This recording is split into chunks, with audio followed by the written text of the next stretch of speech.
Ayant pris les pains et les poissons, le Seigneur leva les yeux vers le ciel, les bénit et les rompit, rendant grâce au Père d'être changés en nourriture.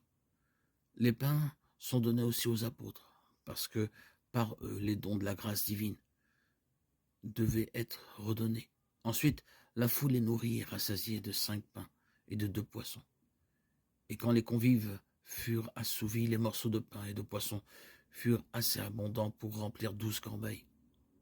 Entendez que la multitude est comblée par la parole de Dieu qui vient de l'enseignement de la loi et des prophètes, et à la suite du service de la nourriture éternelle.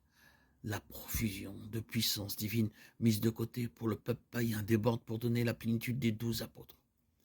D'autre part, le chiffre de ceux qui mangent est celui-là, même qui devait être le nombre des futurs croyants. En effet, selon le livre des Actes, chapitre 4, dans l'immensité du peuple d'Israël, il en eut 5000 qui crurent.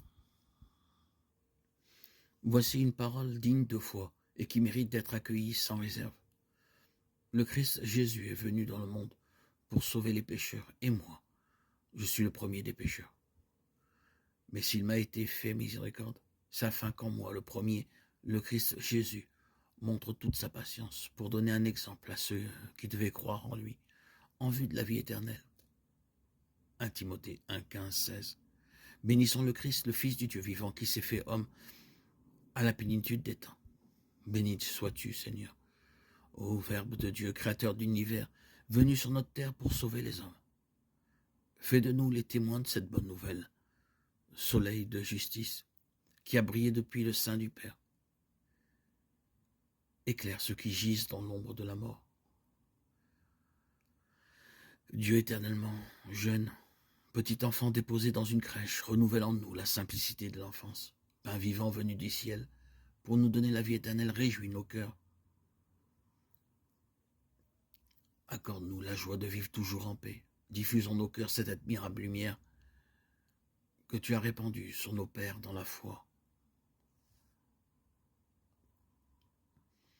En suscitant l'étoile qui a guidé les mages vers Jésus, enfant, Dieu s'est révélé comme la lumière qui éclaire toutes les nations. Ces deux thèmes de la lumière et de la marche à l'étoile s'imposent à la réflexion du chrétien. Notre vie est ici-bas une traversée dans laquelle nous devons user des biens qui passent, mais sans oublier que nous sommes en marche vers un monde meilleur. Elle est l'enjeu d'une lutte intime entre la lumière et les ténèbres. La lumière aura remporté la victoire en nous lorsque nous aurons découvert le Dieu d'amour et accepté la loi qui nous a donné de nous aimer les uns les autres. Le peuple qui marchait dans les ténèbres a vu se lever une grande lumière, et sur les habitants du pays de l'ombre et de la mort, une lumière a resplendi.